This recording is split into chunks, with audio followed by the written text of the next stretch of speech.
Hi guys, good morning. It's David here. It gives me great pleasure to open the second of our events, our hospitality events, in consecutive weeks this week in favour of Women's Aid. I was inspired by Ella Duggan, who's an old schoolmate of mine actually. She's down at she works in corporate finance at the Imperial College down there in the Big Smoke in London. She works for the Healthcare Trust. So thanks, Ella, for just giving us a little bit of insight into the work of Women's Aid. It's very useful. So Women's Aid are at the forefront of shaping and coordinating responses to domestic abuse here in the UK.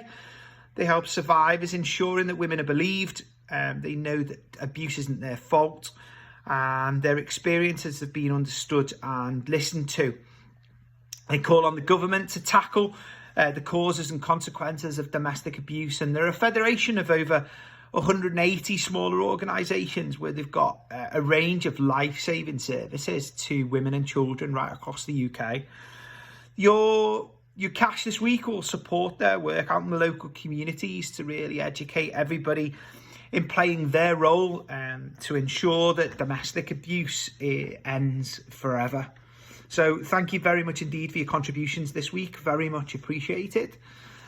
Secondly, thank you very much, Ian. Thanks very much, Graham, for your questions and comments regarding last week's opening video. I'm glad you enjoyed it. I'm not sure I've necessarily got the answer to question number 2, but I can certainly give you my thoughts and inspirations with pleasure.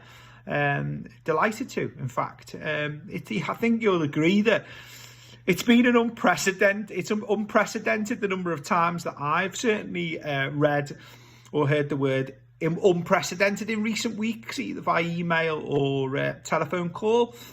Have you been on Zoom? I mean, I've Zoomed more than ever before.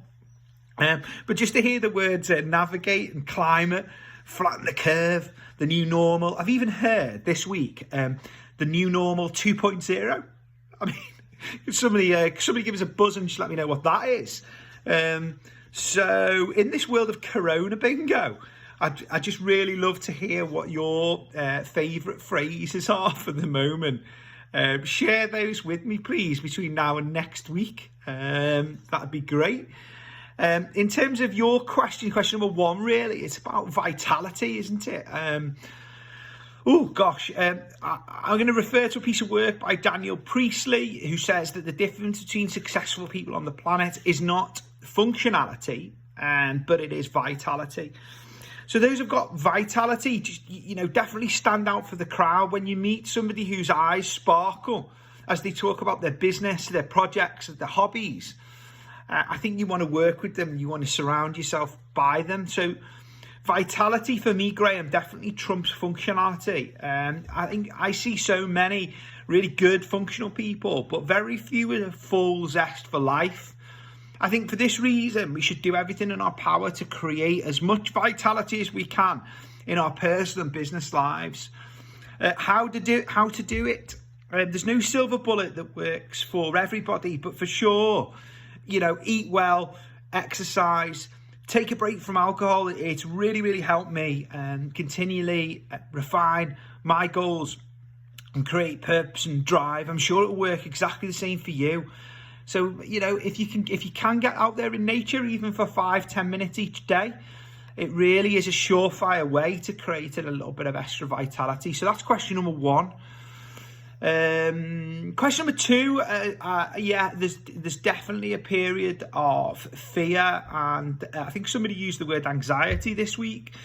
A bit of a fear from the unknown. I suppose my tip is just don't let opportunity pass you by during this period. Let's get it out there. Inaction is a choice. Just as much as taking new opportunity is a choice. Every day you don't act is a choice. It's your choice not to act. It's a choice not to grow. That's not to suggest at the moment that inaction isn't a good thing in certain circumstances. But having been on both sides of the fence, I think it's important to help bring these subconscious blind spots out into the open. The big difference really is that, between inaction and action is one keeps us smaller. and the other leads to success and learning and growth. You know what? I think one of the main reasons is this fear of failure. But what we forget is that failure really helps you grow, providing you learn from your experiences. You know, it's a fundamental part of growth.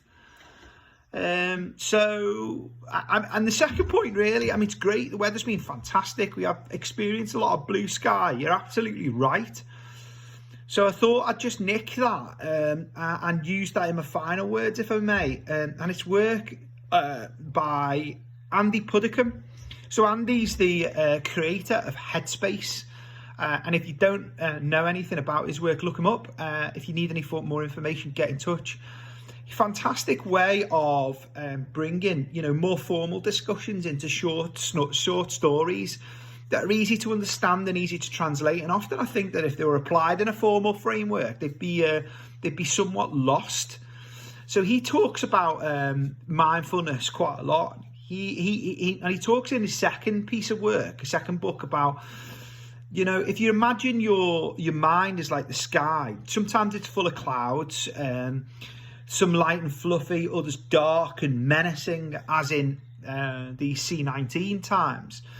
But that's part of life, you know, that we're going to have stressful days, and sometimes it's just not going to be nice and simple.